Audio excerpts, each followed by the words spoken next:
Bonjour à toutes et à tous, soyez les bienvenus dans Curiosité.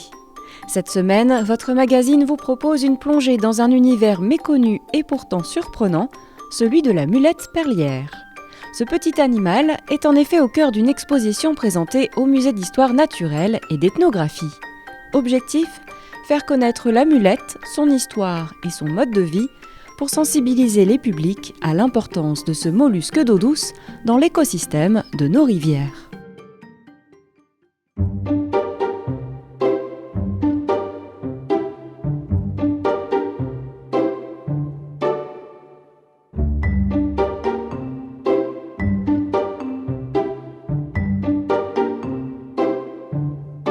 La nouvelle exposition temporaire du Musée d'histoire naturelle parle de Margaritifera margaritifera, qui est la mulette perlière. Son nom latin veut dire la porteuse de perles, margarita la perle et fero portée en latin. Alors cette exposition du coup elle parle de différents aspects en fait de cette espèce. Tout d'abord à quelle famille elle appartient, une famille de coquillages bivalves, et donc on explique dans cette exposition ce que sont les bivalves, en particulier d'eau douce. En gros qu'est-ce que c'est une moule comme animal, c'est un extérieur très dur, c'est plutôt ça qu'on connaît, on en mange aussi, donc on connaît un petit peu l'animal à l'intérieur, mais exactement comment ça vit, comment ça fonctionne, on sait pas bien. L'idée c'était de faire la lumière sur cette espèce un peu méconnue, peut-être pas très sexy, mais dont la sauvegarde est vraiment cruciale en fait pour tout un milieu, et un milieu qui est assez proche de nous. Alors c'est une espèce en fait qui a pour métier, si on peut dire, d'être une station d'épuration naturelle. Et donc elle va filtrer l'eau jusqu'à 50 litres par jour pour une petite moule. Et effectivement, elle garantit en fait la qualité de l'eau en la nettoyant. Si cette eau n'est pas assez propre, il y a beaucoup d'autres espèces qui ne pourront pas y vivre. Donc elle permet en fait à tout un écosystème d'exister.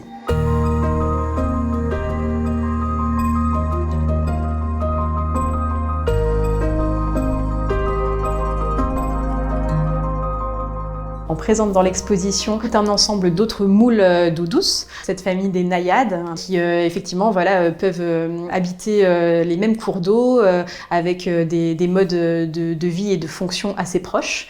Et puis effectivement toute une faune et une flore qui se développent autour, plusieurs poissons notamment, puisque en fait le cycle de reproduction de la mulette perlière est vraiment très particulier et lié à la présence de certains poissons, mais aussi des oiseaux comme le cincle plongeur, ou encore les échassiers qui effectivement vont se nourrir aussi aux alentours des cours d'eau, la loutre, le castor, et puis la problématique de certaines espèces aussi invasives comme le rat musqué.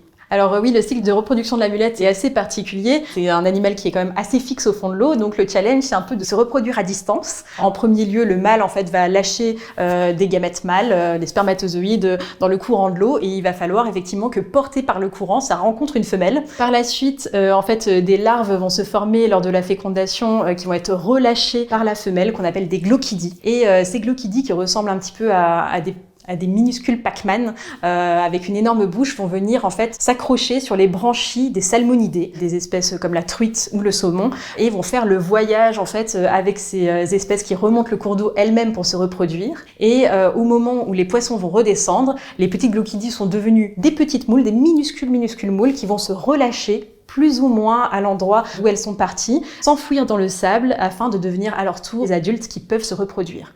Donc on a vraiment ce cycle assez original où on est obligé d'avoir un poisson hôte pour que ça fonctionne. Ça joue aussi au niveau de l'entretien des rivières et de la façon dont on les anthropise éventuellement, parce que si on empêche les poissons de remonter, on empêche la reproduction de la mulette.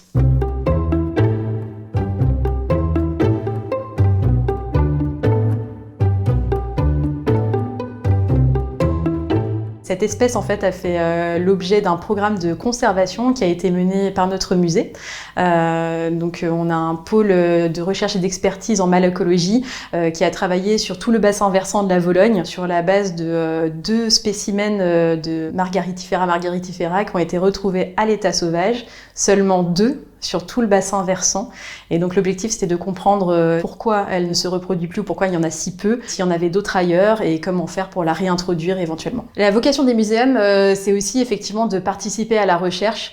C'est vrai qu'on est plutôt réputé pour conserver des animaux morts, qui sont complètement hors contexte, qu'on met dans des vitrines. On semble un peu en décalage. Et pourtant, c'est vrai que la transmission autour de ces espèces-là et même la constitution des collections d'histoire naturelle, à la base, c'est vraiment une fonction scientifique pour connaître la nature. Il fallait d'abord qu'on capture des spécimens pour pouvoir les étudier, les décrire, savoir comment ils sont faits, comment ils vivent. Et donc voilà, c'est vraiment le fondement même des collections d'histoire naturelle. Et aujourd'hui encore, c'est possible d'utiliser les animaux naturalisés que nous avons en collection pour aider la science. On peut faire de la recherche ADN sur des spécimens même très anciennement abattus. Donc il y a vraiment un lien qui existe dès l'origine sur ces collections.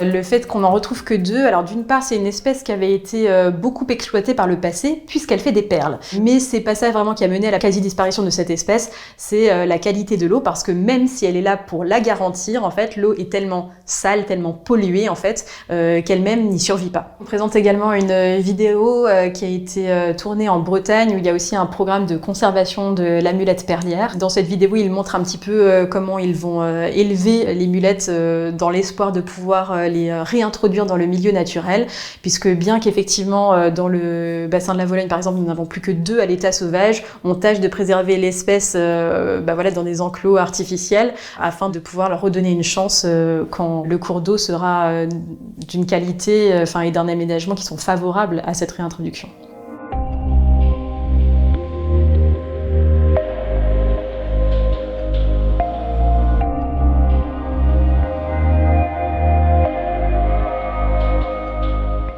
On a une partie aussi qui est consacrée du coup aux perles et à la nacre, puisque la particularité de Margaritifera margaritifera, c'est de produire des perles, ce qui n'est pas le cas de toutes les espèces de moules. C'est un phénomène en fait qui arrive quand un petit grain de sable rentre dans la coquille de la moule. La moule qui est un animal donc complètement vulnérable et assez tendre à l'intérieur, et pour se protéger, elle va recouvrir petit à petit cette poussière de nacre en fait, ce dont elle tapisse d'ordinaire sa coquille, et ça va former une perle. La perle est en réalité une anomalie qu'on a exploitée commercialement, mais une anomalie. Par ailleurs, en fait, cette matière qui est la nacre, en fait, elle a été beaucoup employée par l'homme pour réaliser beaucoup d'objets, souvent des objets un peu décoratifs ou d'un certain prix, parce que effectivement, c'est pas une matière qui est forcément super abondante. Et elle a beaucoup servi notamment à la boutonnerie.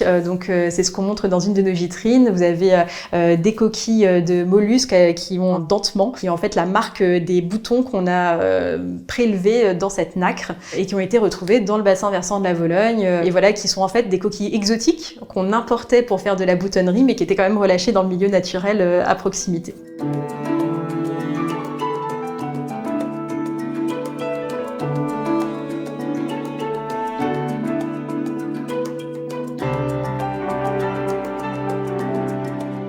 On propose également un escape game en parallèle de l'exposition sur la mulette perlière qui a été réalisé par la communauté de communes de Bruyères, donc qui finançait le programme de conservation de la mulette perlière qui a été mené par le musée. Vous allez être enfermé, si vous y participez, dans une cabane de garde-perles. Au XVIIIe siècle notamment, il y avait des garde-perles qui gardaient un morceau de rivière dans lequel se trouvaient des mulettes perlières pour le compte de nobles, en l'occurrence par exemple le duc de Lorraine, Léopold Ier. L'idée, c'était un petit peu d'avoir une approche un peu plus décontractée d'un sujet qui peut paraître un petit peu celui d'expert. Je dirais que c'est une espèce peu populaire, à laquelle on va pas forcément facilement s'identifier.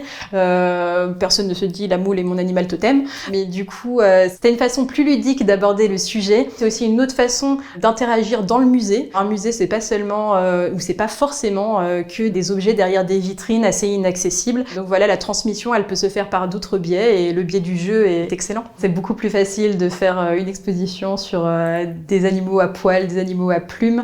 Là, en l'occurrence, ce sera un animal mal à coquille.